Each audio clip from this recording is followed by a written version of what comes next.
안녕하세요.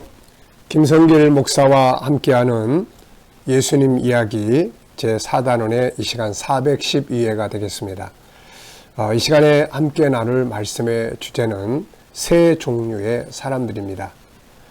본문은 마태복음 11장 16절부터 19절까지입니다.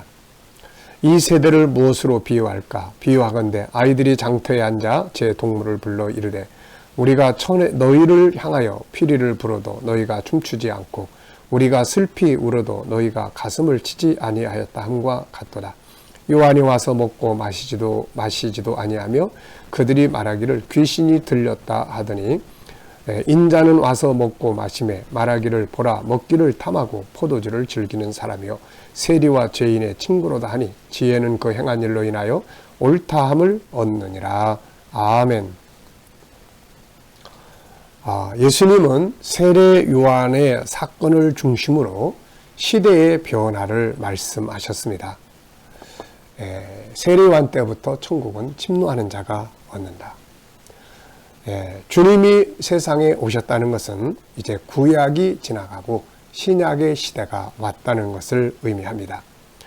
그런데 안타깝게도 당시의 많은 사람들은 시대의 변화를 읽지 못하고 구약의 전통과 익숙함에 매여서 변화의 키였던 예수님을 오히려 십자가에 못 박고 스스로도 멸망으로 가게 되었던 것입니다. 참 안타까운 이야기예요. 그래서 우리가 전 시간에 주제가 바로 시대의 변화를 읽어야 한다. 이런 내용을 함께 나눴어요. 영적인 일도 예수님의 재림도 다 이 시대의 변화를 읽어야 하거든요.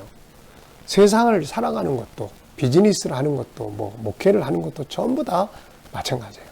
시대의 변화를 읽지 못하면은 그냥 도태돼 버리고 마는 것이거든요.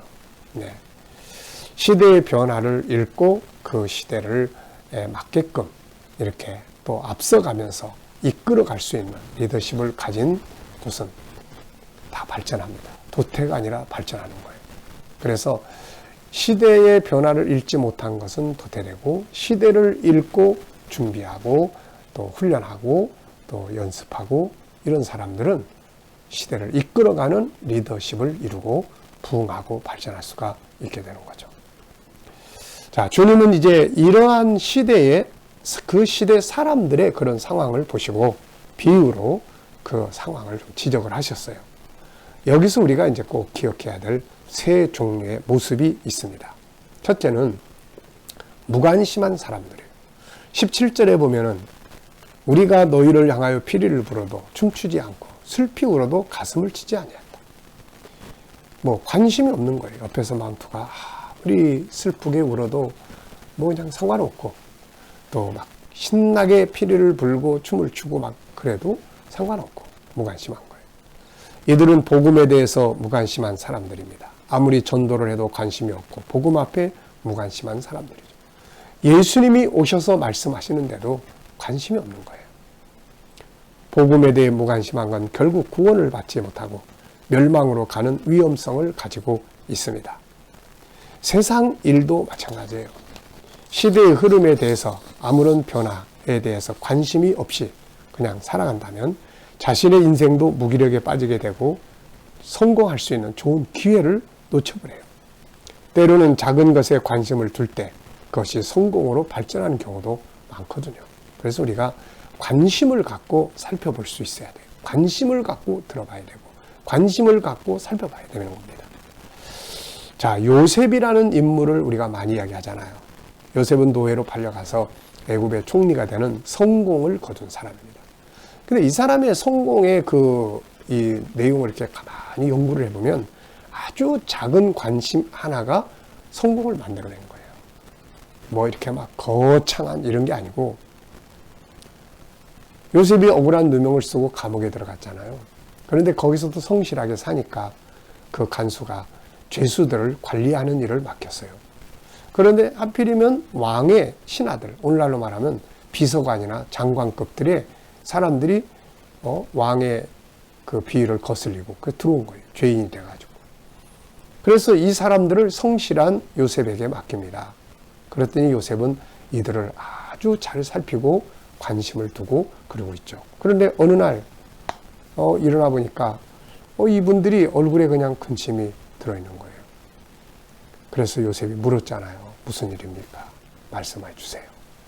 결국은 그 작은 관심 하나가 대화가 하게 되고 사정을 알게 되고 문제를 풀어줄 수 있게 되고 그게 결국은 요셉이 감옥에서 나가게 되고 왕에게 부름받는 이유가 되고 다 그렇게 됐잖아요. 이게. 그때 만약에 요셉이 그 신하들의 얼굴에 근심 있는 것을 보면서도 무관심하고 지나갔다면 성공할 수 있는 기회가 옆에 왔는데 이걸 놓쳐버리는 거잖아요. 작은 관심. 그래서 우리가 무관심은 아주 좋지 못한 겁니다. 신앙이라는 것은 관심이에요. 하나님과 관계 갖는 것, 말씀과 관계 갖는 것, 그분의 일에 관심을 갖는 것이죠. 그분이 뭐라고 그러시면 무슨 말씀, 제가 좀 참여하면 어떨까요? 이런 관심이 있어야 되는데 저건 나하고 상관이 없어. 네. 강단에서 말씀이 떨어지면 관심 있게 받고 그 말씀 받아서 참여할 때 은혜가 되고 복이 되는 거죠. 그런데 오늘날 현대인들은 내 일 아니니까 남의 일이니까 저건 나하고 상관이 없어 그러면서 관심 두지 않는데 결국은 나도 관심 밖의 사람이 돼버리고 마는 거죠. 자, 두 번째는 비판적인 사람들이 있어요. 항상 부정적 인식이 바탕에 깔려 있는 거죠. 18절 19절을 보면 요한이 와서 먹지도 않고 마시지도 아니하며 그들이 말하기를 귀신 들렸다 하더니 인자는 와서 먹고 마시며 말하기를 보라 먹기를 탐하고 포도주를 즐기는 사람이요 세리와 죄인의 친구로다 하니 지혜는 그 행한 일로 인하여 옳다함을 받느니라. 이래도 비판하고 저래도 비판하는 사람들이죠. 자, 세례 요한이 와서 금식을 하니까 뭐라고 비판을 하냐면 귀신 들렸네. 왜 안 먹어? 예수님이 오셔서 먹고 마시고 제수들과 같이 있으니까 아니 왜 저분은 먹기를 탐해? 네. 이래도 비난하고 저래도 비난하고 그런 모습들을 보여주고 있습니다. 우리가 정확하게 상황을 분석하는 것은 필요하지만 그냥 무조건적으로 부정적이고 비판적으로 보는 자세는 이거는 올바른 자세가 아니에요. 이런 사람들 누가 좋아합니까? 세상의 모든 것들도 결국 항상 비판적으로 부정적으로 보면 자기 인생이 그렇게 만들어져요. 우리 어려운 일도 긍정적으로 보고 그 안에서 좋은 점들을 찾고 그러면 인간관계도 좋아지고 삶의 일도 발전하게 되는 거죠. 자, 세 번째는 이제 긍정적이고 수용적인 사람들이에요. 이들은 예수님을 만났을 때 긍정적으로 봅니다. 저분이 메시아 아닌가? 저분이 메시아구나. 긍정적으로. 삶의 현장에서도 긍정적 자세를 가지고 사는 사람들. 힘들어도 주님이 계시면, 주님이 일하시면 문제 없어. 합력해서 선을 이룰 거야. 네. 자, 그래서 이제 다음 본문인 마태복음 11장 25절부터 보면 예수님은 이제 이런 사람들을, 긍정적인 사람들을 말씀을 하세요. 그때 예수께서 대답하여 이르시되 천지의 주제이신 아버지여 이것을 지혜롭고 슬기는 자들에게 숨기시고 어린아이에게 나타내심을 감사하나이다. 옳소이다. 이렇게 된 것이 아버지의 뜻이니이다. 내 아버지께서 모든 것을 내게 주셨으니 아버지 외에는 아들을 아는 자가 없고 아들과 또 아들의 소원대로 계시를 받는 자 외에는 아버지를 아는 자가 없느니라. 자, 이 사람들은 예수님을 따라다녔던 메시아로 믿었던 제자들 그리고 죄인들 소외당했던 사람들이에요. 이들은 예수님을 만났을 때 예수님 말씀하실 때 아멘 하고 그것을 긍정적으로 받아들이고 회개하고 돌아서고 그런 사람들이죠. 자, 요셉은 어두움에서 빛을 보고 살았죠. 노예로 팔려갔지만 그 어려움 속에서 긍정적인 부분을 찾아냅니다. 분명히 하나님의 뜻이 있다. 그냥 내가 여기 온 게 아니라 우리 형제들이 날 팔아먹은 게 아니라 하나님이 나를 이곳에 보내셨다. 이런 긍정적 생각이 환경을 받아들이게 만들고 수용하게 만들고 그리고 그것을 통해서 놀라운 성공을 만들어내게 됐던 거죠. 욥도 역시 고난 속에서 어두운 면만 보지 않고 살아계신 하나님, 그가 나를 단련하신 후에는 내가 정금같이 나오리라. 그걸 본 거예요. 어려운 고난, 괴로움, 고통 이걸 본 게 아니라 지금 그분이 나를 단련하고 있다. 그가 나를 단련하시고 나면 나는 정금과 같이 나오게 될 거다. 이걸 본 거죠. 이게 바로 긍정적이고 수용적인 사람들의 자세고, 이런 사람들은 다 성공하게 됩니다. 인류 역사에 위대한 발자취를 남긴 사람들은 대부분이 다 긍정적인 사람들이었어요. 긍정적인 것은 굳이 성공을 목표로 하지 않아도 인생을 행복하게 살게 만들어주는 아주 좋은 방법이죠. 여러분, 세상의 모든 일에는 항상 부정적인 부분도 있고 긍정적인 부분도 있습니다.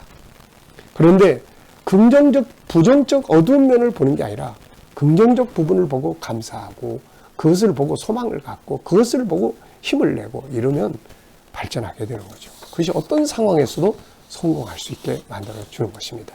바로 요셉이 대표적인 사람이죠. 탈무드에 이런 말이 있습니다. 아버지가 아들에게 이런 말을 했어요. 사람의 마음에는 두 마리의 늑대가 있단다. 하나는 긍정적인 생각을 하고 행동하는 늑대고, 하나는 부정적 생각을 하고 행동을 하게 하는 늑대란다. 그 말에 아들이 아버지에게 물었습니다. 누가 이겨요? 결국에는 아버지의 대답이 이런 말을 했어요. 네가 먹이를 주는 쪽이 이긴다. 결국 우리는 긍정적 생각을 하면 긍정적 행동을 이루어지고 부정적 생각을 하면 부정적 행동이 이루어진다는 것을 말하고 있는 거죠. 이것도 습관이고 성장하는 거예요. 그래서 부정적으로, 비판적으로만 자꾸 보면 그게 커요, 나중에. 그런데 긍정적인 것, 아름다운 것, 소망적인 것들을 자꾸 찾아내면 그게 또 큽니다, 나중에. 그래서 뭘 봐도 희망을 갖고 살아갈 수가 있게 되는 거죠. 세 종류의 사람 기억하시기 바랍니다. 이 시간 말씀 여기서 마치겠습니다. 감사합니다.